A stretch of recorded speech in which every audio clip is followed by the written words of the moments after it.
Welcome, dear listeners. We have eerie tales ahead. You'll be lured into the realm of nightmares filled with fear and dread. We'll ease you in with laughs, but you mustn't be misled. Be wary, you've been warned. Don't listen before bed.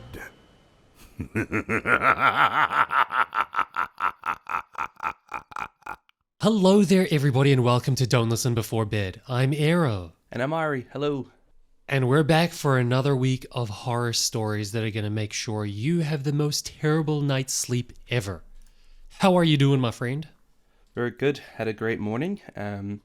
As I said earlier, just before we caught up, last night I watched a pretty intense movie. Oh, yeah? Which I would love to give you some little snippets of and hype you up Sure. to watch it. That's perfectly on theme. What's it called? It is called House LLC, and it's about the Carmichael Manor. I think everybody who enjoys horror really enjoys kind of spooky, manors and, old withered houses that look like, there's a ghost, living there kind of thing. So it's kind of exactly just that. It's a weird name, LLC, but is this like the first in its series or something, or what? That's what I'm trying to figure out. I know that there's a 2016 release, so I don't know if it's the exact same story that just got remastered, but I think that potentially there's more than one story, but this one specific story. No, actually, I think it's the same story. It's about the manor, right? So this one story, I don't want to go into it too much to spoil it for you guys, but it's, a classic family-friendly fire. Father goes rogue and ends up hurting / Did you just murdering. say a family-friendly fire? I don't know why I said that. What a I don't know why I family-friendly. said that. When you play games and there's friendly Yeah. fire on, you can sometimes. Yeah. That's kind of what happened. So did they die or not?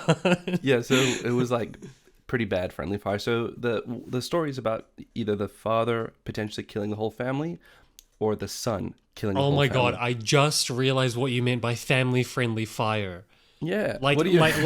like done by the own team, like family Yes, family yeah, friendly. friendly fire. Friendly No, fire. Wait, no, family friendly. Yeah, because you said family-friendly fire. So I was like, Sorry. is it like a children's fire? No, I wasn't no, clicking no. that it was, you were trying to say friendly fire, but it was from the family. Yeah, so no, this was full friendly fire. So they're on the same team. Okay, So it's yeah, family. all right. This is the team family. That's the problem with you. You're trying to get into the horror genre, but your Counter-Strike days or your FPS days are like too instilled they're in still your happening. vocab. They're still happening. After this movie, to settle down, I played a bit of CS. So, anyways, that's why I probably said it. Okay, so, go on. So the story itself is really like it's the typical bread and butter of like haunting houses or houses that are haunted. It's the family ends up I feel like you wanted to say Haunting of Hill House, right? That's what kind of. I don't know why. Yeah. Well, the story though, like it's open to you, right? So it's potentially like as an audience, you have to figure out, was it the son that went crazy and killed everyone, or was it the father? And the way that they kind of prep that for you is that they let you know that they found two bodies in the house, which was the daughter and the wife. They didn't find the father or the son, and there was only one set of footprints walking outside of the house in the snow, not two. But they couldn't find either bodies. So they're like, okay, so who did it? Was it the father, and then he did something with the son? Did he hide him somewhere? Or was it the son, and vice versa? Did he hide the father's body, kind of thing? So that alone really caught my attention. Just the idea of like, okay, this is like still unsolved, really. And Q in the movie beginning, and the protagonist, comes into the story trying to investigate the case and stuff. So I'm just going to give some spoilers, just, warning you guys now. Sure. They stay 4 nights in this manor. Five all Nights I'm at going to Freddy's. say, it's literally, oh man, there's so many moments where it's 5 Nights at Freddy's. And actually, I had a lot of crossovers, like the ideas of 5 Nights at Freddy's with this movie, because basically, one, it's 4 nights at Freddy's in the story. And the animatronics are clowns, but they're not really animatronics. They're just mannequins. And my immediate suspicion was like, okay, did either the father stuff the boy in the mannequin, and that's why they never found the body, which is like pretty dumb because obviously forensics and all that stuff, they'll investigate. Don't say that's dumb, buddy. That's the whole premise of Five Nights at Freddy's, and like no one questions that. Yeah, honestly, they've made like 10 million games from it. They've made a movie from it, and no one questions like, how did no one just find How the did no bodies one in the check? suits? Yeah, no one checked. So I think it's completely fair for you to think that as a potential reasoning, Yeah. because no one's questioned it in Five I Nights mean, at Freddy's, to so be you're fair, allowed yeah. to think that. That movie, Five Nights at Freddy's, we recently watched it, and it kind of like really influenced my mind. I'm like, what if Oh the my body's God, there? we haven't even spoken about Oh, that on the guys, podcast. We we watched have to Five talk- Nights at Freddy's. No, we have to talk about what happened before watching it. That was Oh, the funniest no. crap ever. That Okay, was you know hilarious. what? Okay, no, finish what you're talking about. Yeah, go. No, I'm telling you about what happened at Five Nights at Freddy's. This is more important. So we meet up to go watch this movie, okay? What was it? It was like the day after my birthday, right? So we're like excited. Yep. It's almost Halloween. We're like happy. We're chatting. We just got into the course of chatting so early while we were walking to the theater, right? Oh, we had were our popcorn, Dude, ice cream, our slushies, everything. we were so into the chat that like we kind of just didn't even look up to see what kind of room we were, wandering in. And then we kind of walked into this one that we thought was the theater. And someone was sitting in our seats as well. Yeah, we walk down and it's dark and we're just like looking at the numbers. We're like, where's our seat? Who's sitting at our seat? We walk in, we see like a whole row of people sitting. We're like, damn it. It's that awkward convo where you're like, hey man, like you're in my seat kind of thing. So we walk, to the side and we're like, you know what? We're just going to sit on the side, whatever. We sit down, we're munching, we're chatting. Like we think it's the pre kind of movie kind of, phase.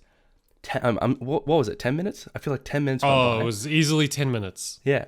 So just to give you an example or kind of an idea, there was a Taylor Swift kind of concert happening while we were looking for our seats and scrambling to figure out what to do.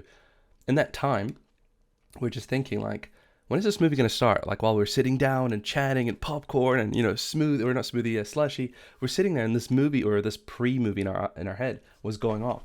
Or what, like 10 minutes, and the whole time it was just a Taylor Swift concert.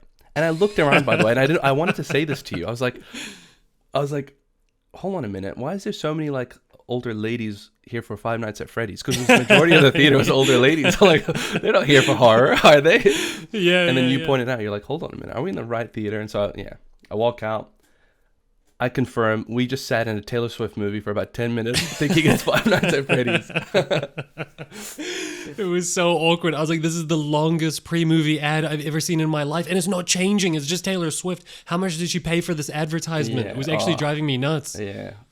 And the person that was sitting in our seat, they looked like they had been planted there for at least an hour. They had a blanket. They had like all this food around them and their feet were up. And I was just like, I feel rude to tell them to move because they look like they're more comfortable than I could ever be. Yeah. Turns out they were in their rightful seat and we Can were you just... imagine that if we were just like, actually, you're in my seat, dude. Like, what are you doing? And then Hey, they're get your ass nope. up. I've been waiting for a year for this movie. Do you know who I am? And they say, no, like, this is my seat. And they pull out their tickets, and we pull out our tickets. Our ticket says Five Nights at Freddy's. Theirs is like Taylor Swift 4C or whatever, Yeah.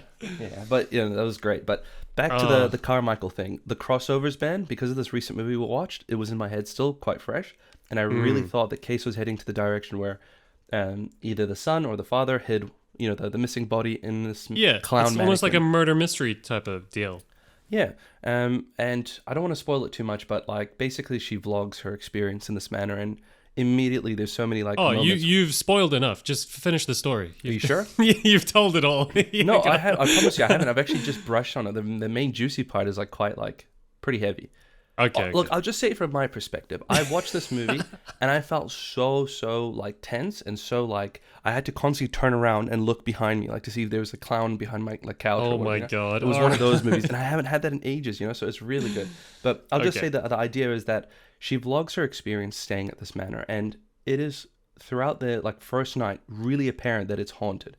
Yet she gets motivated to stay and like kind of like trick her friends to be like, no, like let's keep experiencing this horrific shit. Let's stay here. And they're like, no, I'm kind of feeling uneasy, and it keeps going, and like night 2 just starts to get weird. But initially, she finds a storage in this manor where it's kind of like all these weird items that the previous owners had, and they were untouched, like they were left as is from the first original case. When she opens this door, the storage, she finds like basically like a chest full of things, antiques. But what really caught my eye, no, I was going to say caught my eye straight away. Caught everything in one. I'm playing Pokemon as well, that's probably why. So it's 3 or 2 clown mannequins, and they're just standing there smiling, dude. Oh yeah. And I say 2, that's a very important number, because throughout the movie, these clowns start moving around the house without anyone moving them, like the mannequins. Can you just think about that? You're staying at like an Airbnb or whatever in a remote area, and out of nowhere, you just have a clown like where you saw it in a storage room is suddenly in your room staring at you at like 2 a.m. Can you just imagine? Yeah. Yeah. Oh, dude, it really instant got one me. star if it's an Airbnb. They're not getting a good rating. That's what I would say. This is what was driving me nuts, man. That they saw two of them, the clowns, move without anybody forcing them to move. So these clowns basically were alive at night, moving. It's kind of like those Weeping Angels. What's that game? Yeah, Of games, there's a bunch of games with it, but I know what you mean. When you look away, that's when they move. Yes. Like classic mannequin. Exactly. It was like that. And what really drove me nuts is like they were just like, oh yeah, like this house, yeah, it's haunted. Like, okay. Like nobody brought this up as a convo and breakfast the next day, you know? So I won't say too much, but basically long story short is oh really? You won't say too much? No, because trust me, the main part is like the part where you're just like, what? I don't want to say too much. Eventually, throughout the nights, you know, these mannequins, basically they'll taunt you by throwing like a clown nose / clown nose ball, like those little red circles, towards you to like bait you to look somewhere. And then in the distance, while you're, you know, home alone, let's say one character was home alone, they'll see like a lady wearing a white mask just kind of like peek through like the hallway to the corner, or sorry, to the side, and just stare at you, like holding that position. And then they're in that weird, like kind of like, you know, like the Wild Wild West when you draw your gun. Yep. Where it's kind of like it's a 1v1. Standoff. It was literally like that. And he's just like, hello? He's like filming her with the camera, like, hello, you know, what's going on? And he just stood there staring at her. And I think these kind of ways of like making the scene so intense, oh man, it was just getting to me. You know, he has to physically walk up to her like in this manner, you know. Basically, my thoughts are all over the place. But long story short, a third clown appears, man. And that's when shit gets weird. That's all I'm going to say. That's all I'm going to say. You've told the entire story. Well, everyone, I hope you enjoyed this episode of Don't Listen Before Bed. No, trust me, man. There's so much to see. I really don't want to spoil it for you. I kind of want to see what you think about it. All right, I'm 100% not watching it. I'm gonna force you to tell me the rest of the story off air, but that's fine. I enjoy hearing it from you as well. Okay, I genuinely do. Yeah, good. Let's hear your story. Let's get into it. Today's story is called Teke Teke. Teke Teke. Why did you say it like that? Because I wanted to see what you were gonna say. Okay, can I instantly pick that apart? Go ahead. That's what I was waiting for you to do. I was waiting for you to do that. Wait, spell it out for me before I say this. No, you have to spell it. Is it Tikae? Teke? Are you laughing at me? What's going on? Where are you? Yeah, I'm laughing at you. So what is it? What did you just spell? Takai? Because you said it with an accent. I want to know what is it. Teke Teke. Teke Teke. I have no idea. This is meant to be scary, all right? This is meant to be scary. I have no idea. You tell me. What is all right, Teke. Teke. Like Teke Teke. Oh, Teke Teke. Okay, I see. Don't worry about it. Yeah, you'll find out what it means. You just tell me. I'm here for the ride. All right, let's get into it. In the heart of bustling Tokyo, the legend of Teke Teke, the malevolent ghost demon, was both an enduring nightmare and a whispered tale of terror.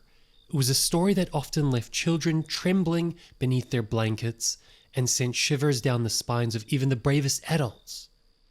Teke Teke was an urban legend that has carved her own niche in the horror genre, alongside the infamous Kuchisake Onna. Ooh. So that should give you some clues as to where this is going based on last week. Yeah. And if that name, Kuchisake Onna, means nothing to you, that means you missed last week's episode and you need to go back and listen to it before listening to this one. That's all I'm going to say. Her name, Teke Teke, was derived from the chilling sound she made as she hunted her victims. Her upper torso and arms serving as her only means of movement. Her lower half had been gruesomely torn away, leaving nothing but a nightmarish apparition that haunted the darkened streets of Japan. She was a member of the vengeful ghost subtype, a category that encompassed numerous malevolent spirits, primarily women. These entities had once been human, but in death had transformed into monsters, consumed by a relentless desire to torment and kill the living. Don't you love how there's a subtype of ghost in Japan that's just a woman? I'm just thinking, I'm like, it's always like that, I guess. Yeah. So sexist. Very, very sexist. I just want to ask one thing. So is this in the same era as the previous episode, timeline-wise? It is. It is. Okay. It is in terms of like urban legend status. Right. Not like literal date and time of when it happened. Yeah. If that makes sense, because you know how they're kind of... Yeah. They're kind of totally hard to track down the exact time and date of these things. The legend of Teke Teke traced its origins to a tragic past that was too painful to recount, but it was essential to understand the origins of this terrifying demon.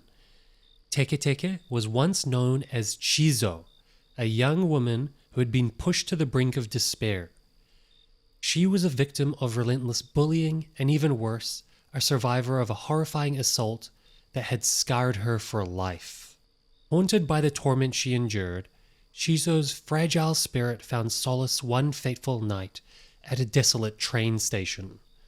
The frigid air bit into her, mirroring the coldness that had taken root in her soul.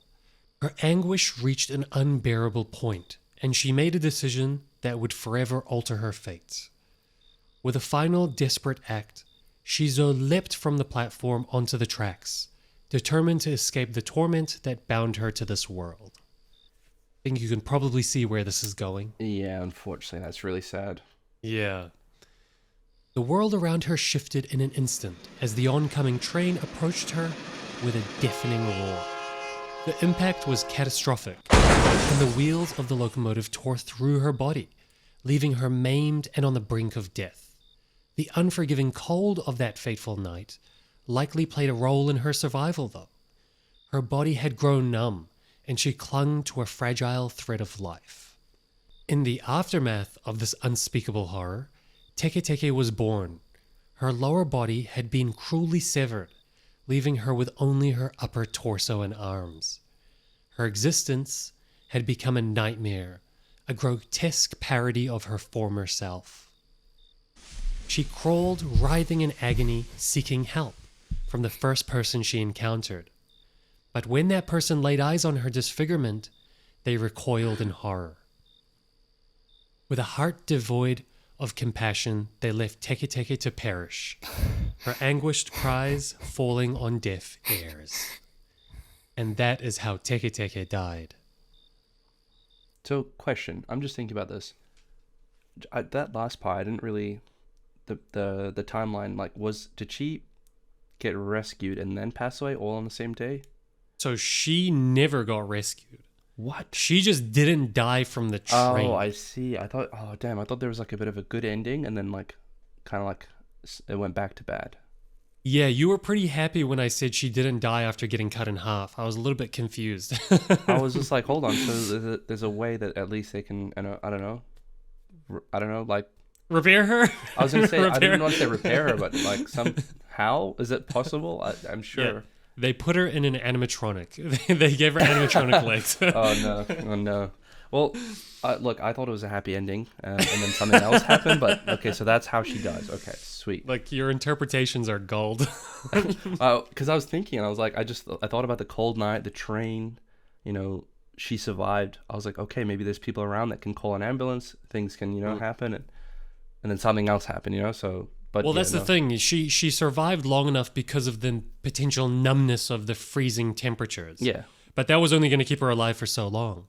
It was only when she actually found someone and they were like, hell no, that she actually died because she was just left for dead. Oh, that sucks. She's literally the Left 4 Dead 3 monster. That sucks. So they literally saw her like while she still had the chance to be rescued, and they just turned around. They had one more chance to instill, restore humanity in her. Yeah. But they kind of ruined that for everyone. Damn. They brought Teke Teke, is that how you pronounce it? Yeah, Teke Teke.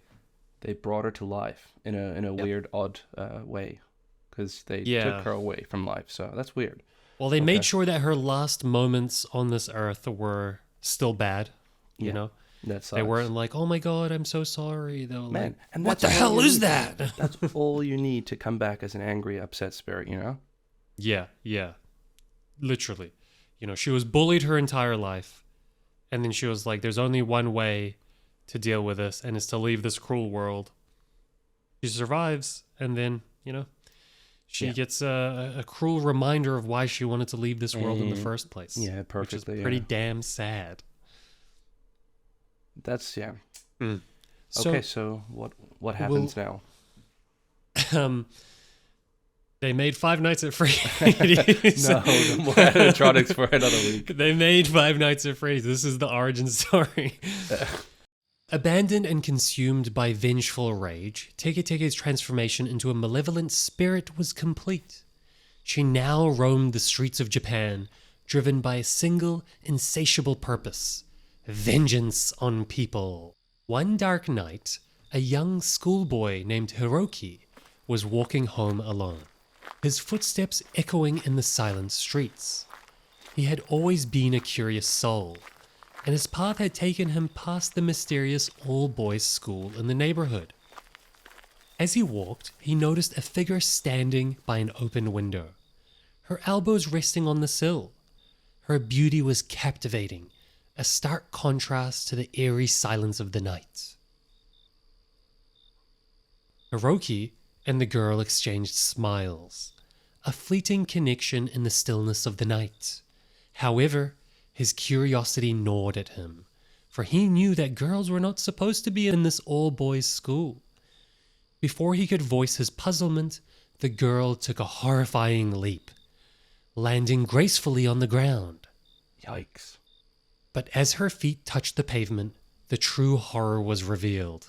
You'll see the irony in that sentence very soon. I was just going to say, what's going on here? Is she floating? Did she summon Spectre legs? What is this?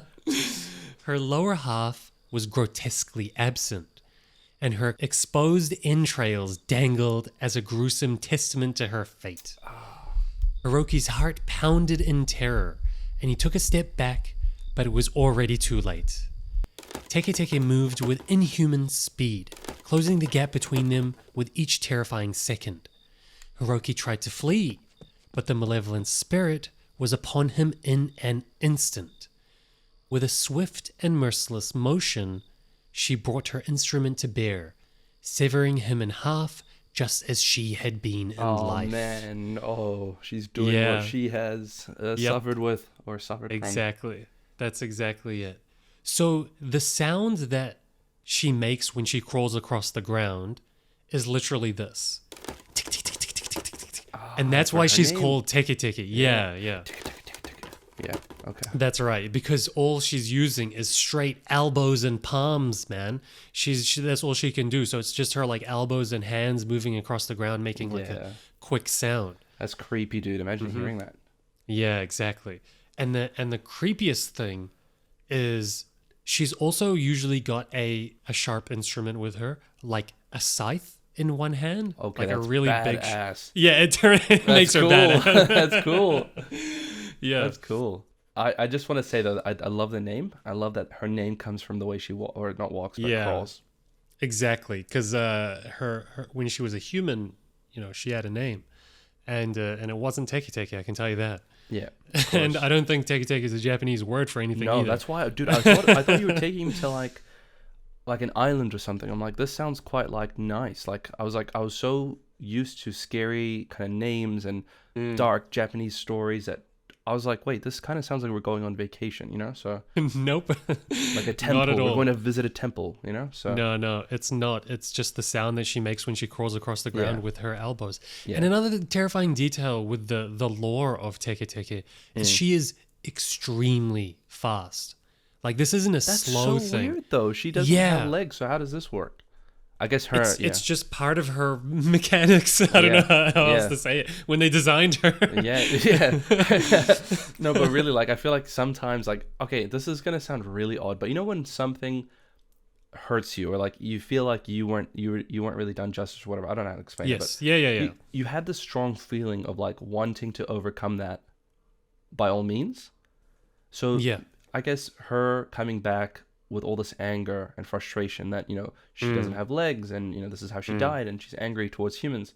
It just probably buffed her to the point where, like, that's her specialty, that she will, regardless of, having a lower half of her body, feet or whatever limbs, she will still get you no matter what. That's how strong her anger is, So yeah. No, I know exactly what you mean. That thing of, like, you devote your, like, soul energy into the thing that did you wrong, and it steers you, it takes you, it's your driving force, Yeah, totally off topic, but reminds me of Hunter x Hunter, the anime.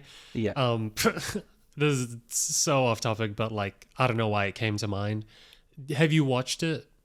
I've seen bits and parts. You know that, right? So I've seen. Yeah. So you know the character Kurapika? Yes.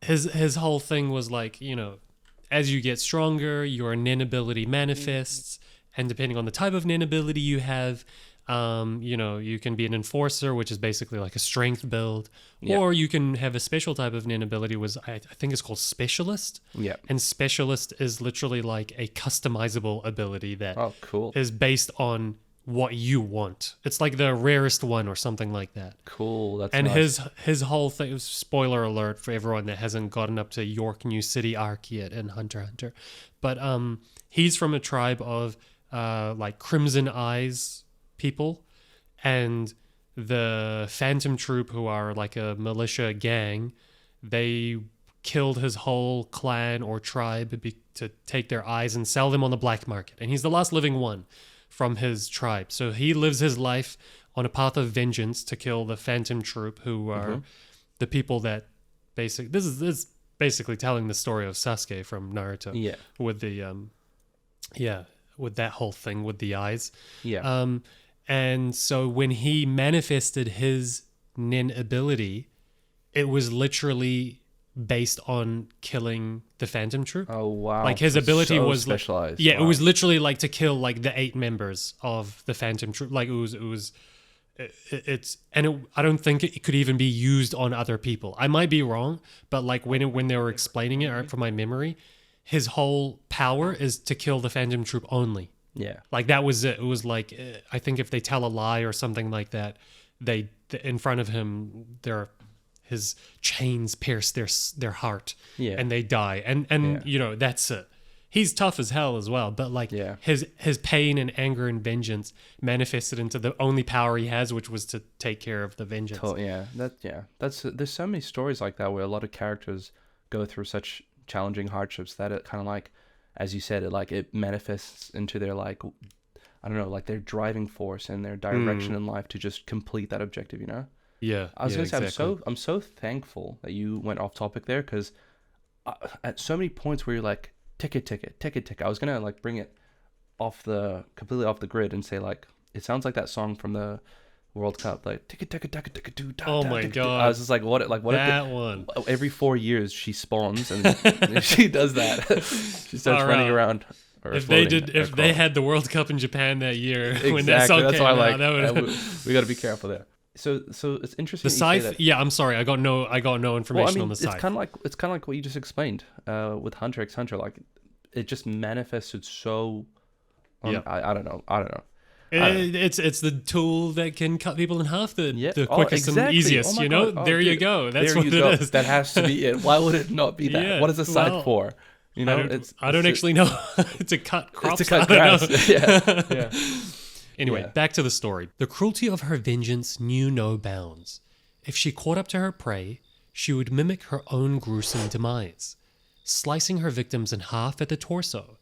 It was a fate that mirrored the agony that had been inflicted upon her, a cycle of violence that knew no end. In this chilling saga, there was no respite, no escape from the clutches of Teke Teke. Like the Kuchisake owner, her malevolent presence was an inescapable nightmare, a terror that stalked the very darkness itself. The legend of Teke Teke continued to captivate and terrify.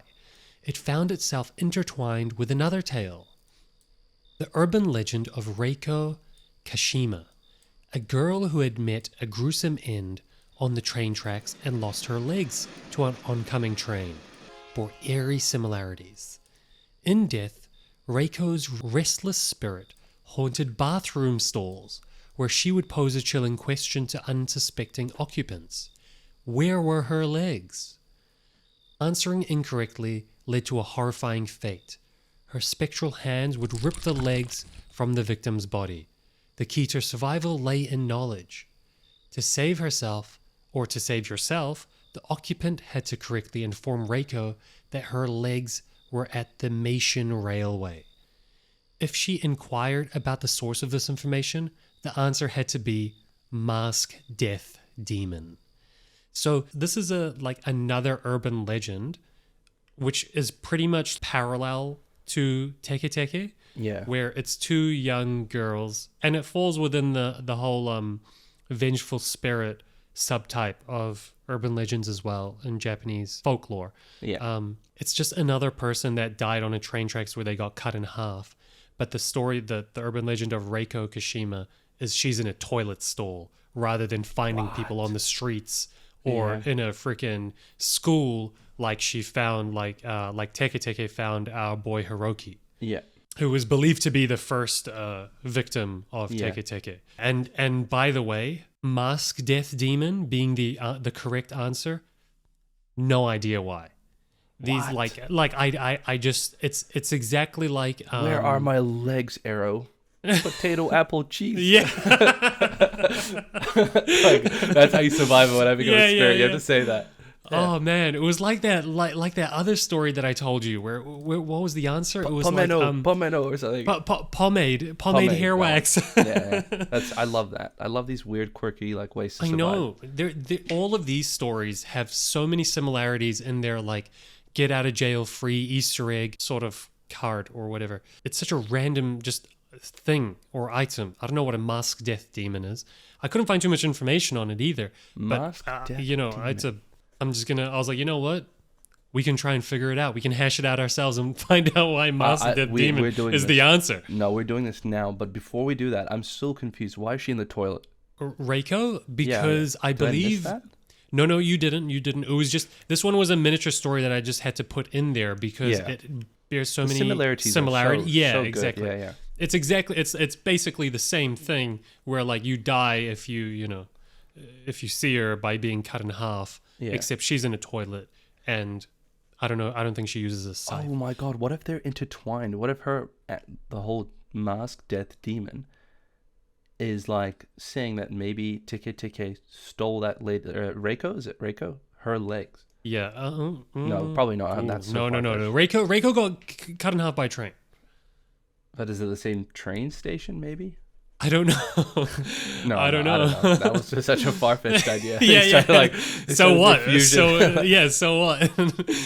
I don't know. So I think it's just one of those things where if I dig deeper into maybe some more intense literature, I could find the source of Mask Death Demon. But I'm just not that guy. I'm not that guy. But I mean, we could be that guy right now. Let's just think about it. So, Mask Death Demon. Yes. Did I say the order wrong? No, you got it right. Okay, Mask Death Demon. Yeah. Yeah, I don't know, Chief. What is that? That is whack. Mask Death Demon. I don't know, Chief. I'm out. I tried. 2 seconds. I tried. Yeah. You gave it your best shot. That's fine. Mask Death Demon. But yeah. So, what happened to, is it Hiroki? Hiroki. Yeah, so did he obviously... Hiroki died. Yeah, he passed away, right? So Hiroki's dead. So obviously, there's two ways. Obviously, he could have been just a nice, pleasant person, and when he died, nothing happened. Or he could have been angry, and she could have started the next, chain of horrific events from, Hiroki. Starting more Teke Tekes or something like that? Yeah, exactly. No. No. She's the only one. I think he just died. I think poor boy. Yeah. Yeah, I think she's the one. I don't think he was going through. I don't think he's a vengeful spirit. Yeah. I don't think that's how it works. But I believe she is the one and only. But there was one last terrifying twist to the tale. Yeah. Some versions of the legend suggested that merely hearing Reiko's story was an invitation to her wrath. Within a month. Bro, why did you tell me this? Why didn't you say this at the beginning? I just looked behind me. Okay. No, that's okay. Sorry. I'm so sorry. Within a month, she would appear to those that had listened to her tale, a harbinger of doom who left a trail of legless victims in her wake. Here's the thing. We make these stories so fun and chill, but the title of this podcast is Don't Listen Before Bed. Now you've heard Reiko's story. I hope you have a bad night's sleep. Because you thought this was going to be easy game. Oh, they tell us a scary story in a funny way and they laugh about it. I hope this really haunts you guys. That's all I'm going to say, man. That's all I'm going to say. That's so tense. Yeah. Look, I got to live up to the title. Like, we didn't just make that for fun. No, of course. But that story is like kind of like, when Facebook like chain messages be like, retweet this. Oh wait, that's Twitter. Yeah. To 20 friends, or else share this with 20 friends, or else Reiko's gonna come and tickle your butt. It feels like one of those. Like, it's kind of scary that you told me that last minute. Yeah. But I'm just joking. I'm just joking. That last part is a reach. It was more like she's definitely not real. She's not going to haunt you guys. Don't worry. Have a nice night's sleep. That part was actually referring to the mask death demon part that I told you about before. Yeah. It was just that there were some sources that were like, that mask death demon thing doesn't even work. No matter what, if you hear her story within the month, she's going to come and kill you. Which is a common theme with a lot of these vengeful spirits.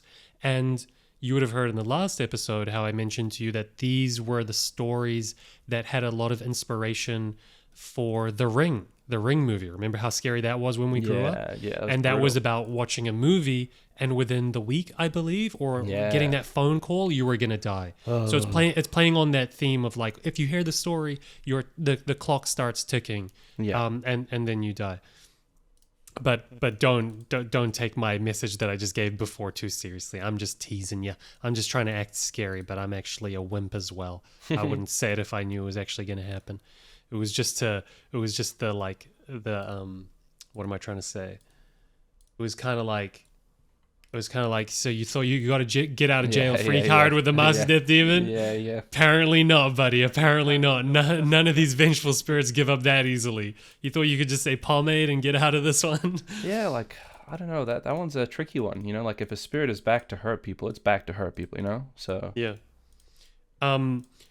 One funny detail that I did want to tell you about, though, was that there's actually an indie horror game that's out right now based on Teke Teke. Oh, let's play it. Yeah, I watched the full playthrough of it because I watched my boy Markiplier play it this week. And I saw Jacksepticeye play it like last week as well. And if you go on itch.io, it's one of the first horror games that appears. So it's a topical story this week. And if you liked it, you can actually try and take on Teke Teke in the game that's made by Moonlit Dread.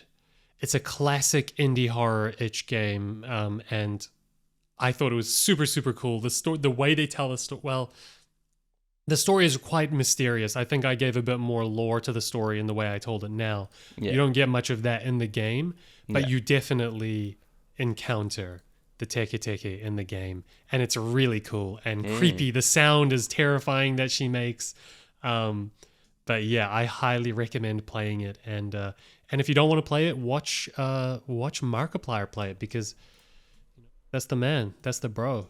Hopefully one day we can freaking get him on this podcast, man. Imagine that, rather than just saying that he. Yeah, that'd be nice. Yeah, I would love to do a story based on basically a game that he's just played, and give the background to it and tell it to you and him.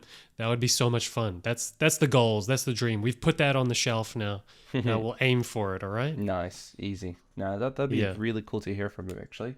Yeah, absolutely. But yeah, that is the story of Teke Teke. Did you enjoy it? I really, I just want to say one thing. I really enjoy these kind of stories where there's like a sound cue that kind of like happens right before your horrific experience with them, and in this case it's the sound of her crawling, and just that idea of like, I saw the thumbnail for the game. Actually, I was quite intrigued. The idea of like, if you hear it, it's already too late. Like, wow, what a cool cool thing. Yes. Obviously, it's a bit creepy to be experiencing it, but from a story, like I love these kind of things. Really good story.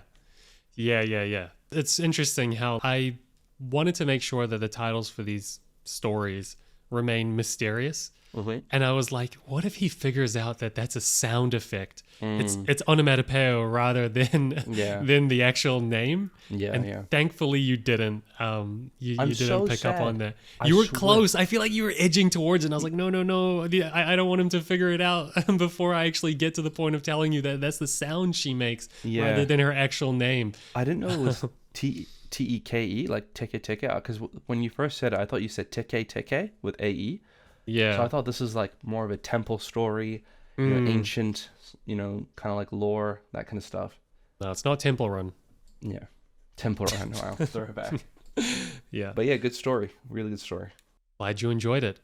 But that's all for now. I hope you guys enjoyed another week of Don't Listen Before Bed.